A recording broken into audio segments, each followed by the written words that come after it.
Hello दोस्तों, chemistry की इस सीरीज़ में आपका स्वागत है। आज हम स्टार्ट करने जा रहे हैं क्लास 12th केमिस्ट्री का चैप्टर फर्स्ट, ठोस अवस्था। तो चलिए आगे बढ़ते हैं। सबसे पहला टॉपिक हमारा रहेगा ठोस अवस्था के अभिलाक्षणिक गुणधर्म। अब हम अपने दैनिक जीवन में बहुत सारी ठोस चीज़ों को देखते हैं, चाहे वो कोई पुस्तक हो, पेन हो, कोई मेज़ हो, कुर्सी हो और भी बहुत सारी चीज़ें, और हम उनको ठोस कहते हैं। क्या आपने सोचा है कि आप इनको ठोस क्यों बोलते हैं? इनको ठोस कहने के पीछे इनके कुछ गुणधर्म होते हैं जिनको आज हम इस सीरीज़ के अंदर पढ़ने वाले हैं। सबसे पहला होता है ठोसों का जो आकार होता है, आयतन होता है और जो द्रव्यमान होता है, ये तीनों ही निश्चित होता है। अगर हम निश्चित आकार की बात करें तो एग्जाम्पल के लिए हमारे पास मान लीजिए कि एक आयताकार लकड़ी का गुटका है, और ये जो लकड़ी का गुटका है, अगर इसको हम कहीं पे भी रख दें, चाहे हमने इसको ज़मीन में रखा, इसको हमने मेज़ के ऊपर रखा, तो इसका आकार परिवर्तित नहीं होने वाला है। इसके अलावा इसका आयतन मतलब जितना स्थान यह ठोस घेर पा रहा है, तो ये गुटका कहीं पे भी रख दें वही आयतन घेरेगा। उसके अलावा तीसरी चीज़ होती है द्रव्यमान तो आप सबको पता ही होगा, तो ये भी क्या होता है, ठोसों के लिए फिक्स होता है। उसके बाद अगर हम ठोसों के अगले गुणधर्म, और ये बहुत इंपॉर्टेंट गुणधर्म है, जो कि है ठोसों के मध्य अंतरा आणविक बल का मौजूद होना। अब ये अंतरा आणविक बल होता क्या है?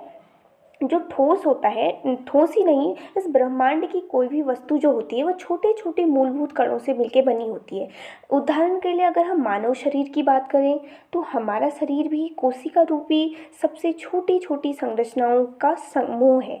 ऐसे ही कोई भी पदार्थ जो होता है वो कणों अणुओं से मिलके बना होता है, तो ऐसे ही जो ठोस होते हैं वो भी अणुओं से मिलके बने होते हैं, और ये अणु आपस में एक अंतरा आणविक बल द्वारा बंधे रहते हैं, जिस वजह से ये जो ठोस होते हैं इनका आकार एक निश्चित सा हमें दिखाई प्रतीत होता है।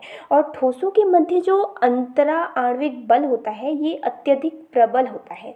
इसके अलावा इसकी जो तीसरी प्रॉपर्टी है, कणों के अवयवी, इन ठोसों के अवयवी कणों की स्थितियां निश्चित होती हैं तथा ये कण अपनी माध्य स्थिति के चारों ओर दोलन कर सकते हैं। इसका मतलब ये हुआ कि जो ये अवयवी कण हैं इनकी जो स्थितियां हैं ये निश्चित है, मतलब ये अपने ही स्थान पर फिक्स रहते हैं तथा अपनी माध्य स्थिति मतलब जिस पोजीशन में ये रखे गए हैं उसके चारों ओर ये ठोस दोलन कर सकते हैं। इस वजह से इनमें ज़्यादा मूवमेंट हमें देखने को नहीं मिलती है।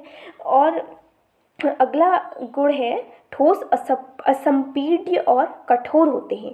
अब असंपीड्य का मतलब होता है जिसको दबाया ना जा सके, जिसको कंप्रेस ना किया जा सके। तो हम वही लकड़ी के गुटके का एग्जांपल लेते हैं, तो लकड़ी के गुटके को क्या आप दबा सकते हो? नहीं। क्यों नहीं दबा सकते? क्योंकि इनके कण जो होते हैं वो आपस में बहुत पास होते हैं। कणों की स्थिति बहुत पास होने के कारण ये असंपीड्य होते हैं।